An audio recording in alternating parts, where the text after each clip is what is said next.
केसरकर आता अजित पवारांच्या भेटीला पोहोचल्याचं सध्या समजतंय। दीपक केसरकर हे देवगिरी बंगल्यावर पोहोचलेले आहेत। दिल्लीतील बैठकीपूर्वी महायुतीच्या बैठकांचा सध्या सपाटा सुरू असल्याचं पाहायला मिळत आहे। फडणवीसांच्या सागर बंगल्यावरही सध्या भेटीगाठी सुरू आहेत आणि काही वेळापूर्वीच फडणवीस अजित पवार यांच्यामध्ये सुद्धा चर्चा झाल्याचं समोर आलंय। तर या संदर्भात माहिती देत आहेत आमचे प्रतिनिधी विक्रांत शिंदे सध्या आपल्या सोबत आहेत। विक्रांत, महत्त्वाची बातमी आपण पाहतोय, दीपक केसरकर सध्या अजित पवारांच्या भेटीला पोहोचल्याचं आपल्यापर्यंत समजतंय। या भेटीमागचं नेमकं कारण? खरं तर तुम्ही जसं म्हणालात, आज सकाळपासूनच आपण महाविकास आघाडीमध्ये अंतर्गत बैठकांचं जे महायुतीमध्ये अंतर्गत बैठकांचं जे सत्र आहे ते सुरू असल्याचं आपण पाहतो। त्यानंतर काही वेळापूर्वी उपमुख्यमंत्री अजित पवार हे उपमुख्यमंत्री देवेंद्र फडणवीस यांची भेट घेऊन आले।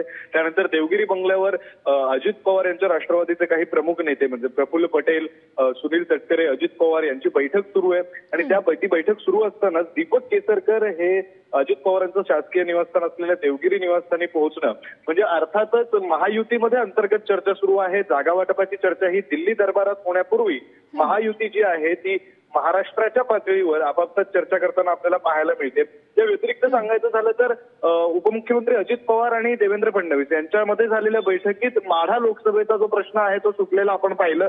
तसाच अजित पवारांची राष्ट्रवादी आणि शिंदेची शिवसेना यांच्यामध्ये सुद्धा एका जागेबद्दल खरं तर तणाव आहे, पीडा आहे असं आपण म्हणू शकतो आणि ती म्हणजे बारामतीची जागा।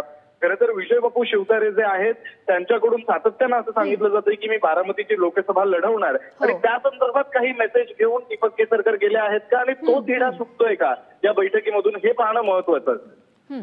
नक्कीच विक्रांत, या दोघांच्या भेटीत नेमकी काय चर्चा होते हे पाहणं सुद्धा महत्वाचं ठरेल। धन्यवाद दिलेल्या या माहितीसाठी।